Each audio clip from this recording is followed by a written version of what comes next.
చాలే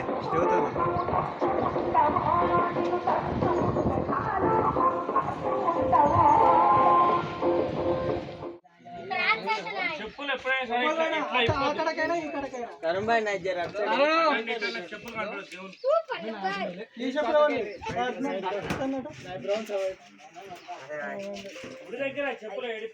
రాళ్ళు పెడతాడు వేసుకో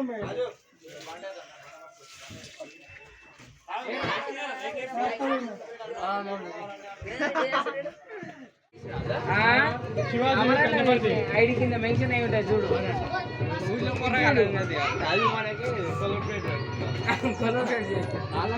హాయ్ బాయ్. ఇన్ని బొమ్మలు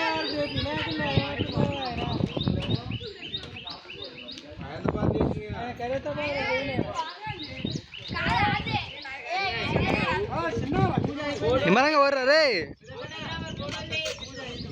పాప, ఇంక నువ్వా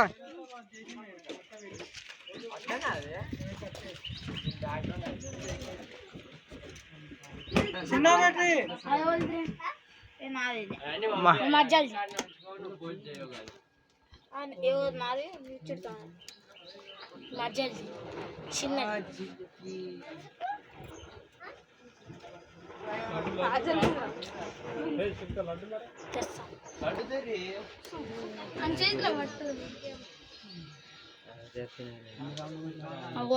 తేవాలి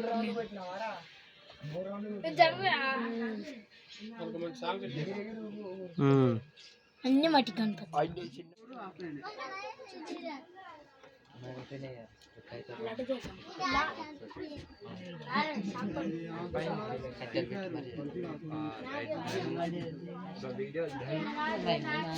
బండి ఉండాలి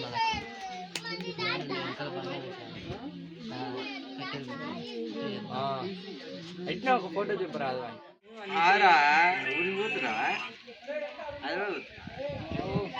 ఎందుకేమో మన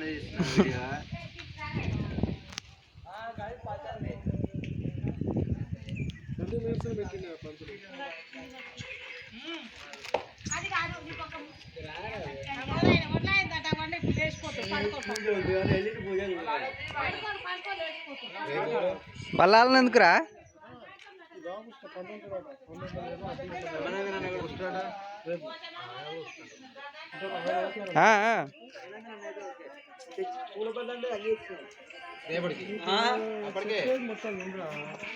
ఇద్దరైనా ఓకే అంటుంది బాగా. ఓకే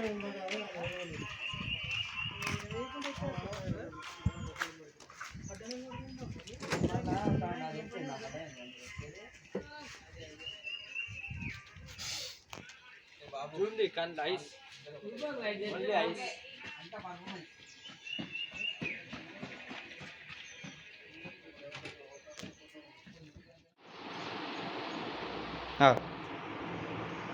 రుమాలు కట్టే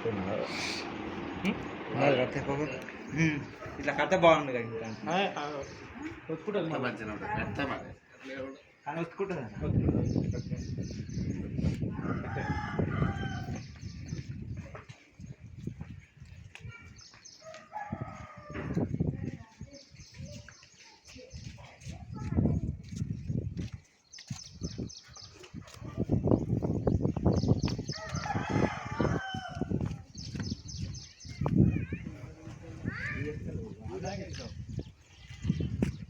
ఇక్కడ నుంచి ఆడదాం కదా.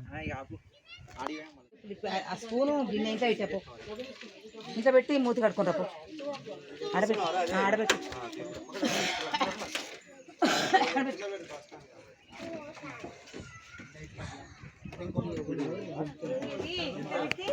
దింపు రాదన్న. అరే ఒకడు ఆడంగా రే అటు పోయి వీడియో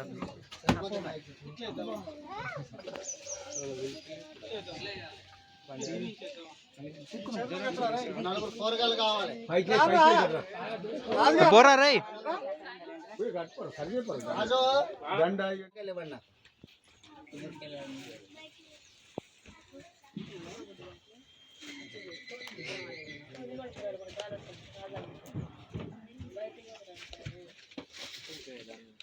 కూర్చోండి దంపతులు మీరు. కండువలేదు భుజం మీద.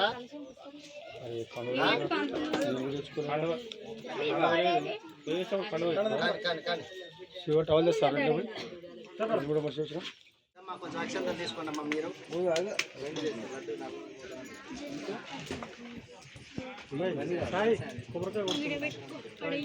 స్వామి అందరూ కూడా బొట్టు పెట్టుకోండి. హైదరాబాద్ గారు మీరు బొట్టు పెట్టుకోండి.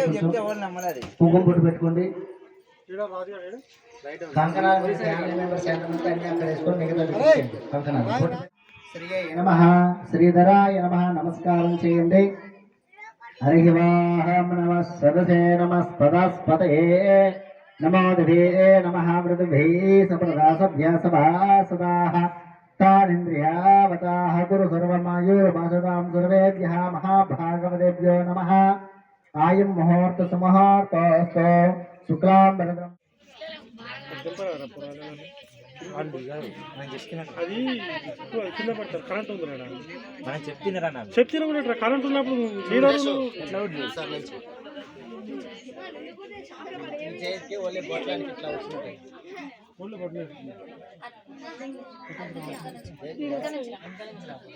సృష్టి విశేషము భారతదేశంలో చాలా కాలములకు పూర్వం చంద్రవంశానికి చెందిన ధర్మరాజు అనే రాజు జ్ఞాతుల వలన సిద్ధ సంపదలనే పోగొట్టుకొని భార్యతోనూ నలుగురు తమ్ములతోనూ కలిసి వనవాసం చేసి ఒకనాడు నైమిషారణ్యకు వెళ్ళాడు. అక్కడ సౌనక ఋషి ప్రముఖులు అనేక పురాణ రహస్యాలను బోధించుతున్న సూత మహాముని దర్శించి నమస్కరించి, అయ్యా, మేము మా దయాదులచే దగా చేయబడి ధనకనక వస్తు వాహన రాజ్యాధికారములన్నింటినీ పోగొట్టుకొని ఉన్నాము. ఈ కష్టములన్నీ గడిచి మా రాజ్య వైభవముల మరలా మాకు లభించడం కాను ఏదైనా సులభమైన వ్రతాన్ని ఉపదేశించడని ప్రార్థించగా సూతుడు వినాయక వ్రతం చేయమని ఆదేశించి ఇలా చెప్పసాగాడు. ధర్మరాజా, ఒకనొక సందర్భంలో శ్రీ కుమారస్వామి కైలాసవాసి అయిన పరమశివుని సందర్శించి, తండ్రి, మానవులు ఏ వ్రతం చేయడం వల్ల సమస్తమైన విజయ వైభవాలను పుత్ర పవిత్రాదిగా వంశవృద్ధిని పొంది అన్ని కోరికలు తీరిన వారై సకల సుఖ సౌభాగ్యాలను పొందుతారో అటువంటి వ్రతాన్ని చెప్పవలసిందని కోరాడు.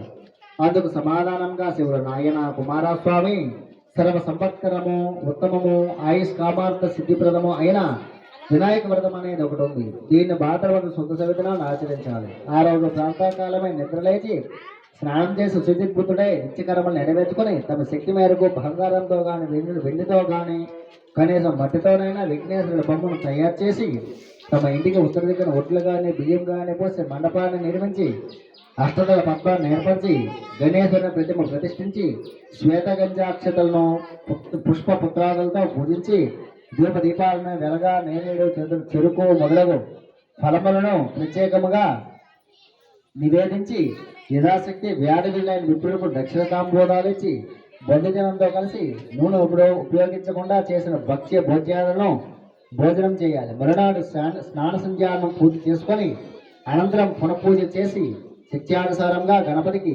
మౌంజీ కృష్ణాజిన దండకమండు లోపవేతముంచి ఇతర బ్రాహ్మణులను దక్షిణ భోజన తాంబూలాదులతో తృప్తులను చేయాలి. ఈ విధంగా ఎవరైతే ఈ వినాయక వ్రతాన్ని చేస్తారో వాళ్ళకి శ్రీ గణపతి ప్రసాదం వల్ల సకల కార్యములు సిద్ధిస్తాయి. కుమారస్వామి ఉన్న అన్ని వ్రతాల్లోకి అత్యుత్తమమైన వ్రతం త్రిలోక ప్రసిద్ధమైన దేవముని గంధర్వాదులందరి చేత ఆచరింపబడింది సుమా అని చెప్పారు.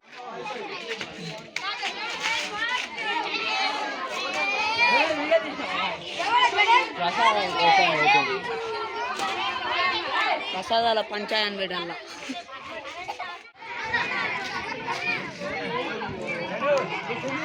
ప్రసాదం కోసం పంచాయతీ ఇది అందులో ఒకటే వైరల్ చేయాలి.